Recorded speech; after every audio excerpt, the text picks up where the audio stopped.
नमस्कार दर्शक बंधु एबे आसला बड़ खबर। आज हीराकुद खोलिला आउ 4टी गेट। बाम पार्श्वर 8टा और डाण पार्श्वर 4टी गेट दे बन्य जल निष्कासन जारी रही। बर्तमान 12टी गेट दे जल निष्कासन होउची। प्रति सेकेंड रे जल भंडारू 1,58,825 क्यूसेक जल निष्कासित होउची। सेपटे हीराकुद को ऊपर मुंडरू 1,58,000 क्यूसेक जल प्रवेश करुवा बेले सकाळ 9टा सुधार जलस्तर 614 फुट रही। सूचना मुताबक रविवार प्रथम बन्य जल निष्कासन बेले 5टी गेट खोल जाइथिला। सेहीपरि सोमवार आउ 3टी गेट खोलिया परे मोट 8टी गेट दे जल निष्कासन जारी रहितला। सेहीपरि आज पुणी आउरी 4टी गेट खोला जाइछि, जहा फल रे मोट 12टी गेट दे जल निष्कासन हेउछि। अन्यपटे आसुछि बात्या। एही बात्या फल रे देशर 12टी राज्य रे भीषणरू भीषण वर्षा होई पारे।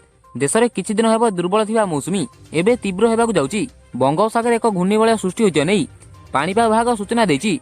एही घूर्णिबलय बात्या रूप नै पारे। जदि यह बात्या रूप नेब ताहले एहार प्रभाव देशर 12टी राज्य में प्रबल वर्षा नहीं अनुमान करछि पाणीपाग विभाग। तेबे दर्शक बंधु एथिला एबेकार किछि लेटेस्ट अपडेट जहां आपण जानक पाइले तेबे वीडियो को लाइक कर दियंतु एवं आगु कोई वीडियो देखा चाहूले सब्सक्राइब करी बेल आइकन को दबाइ रखिबे।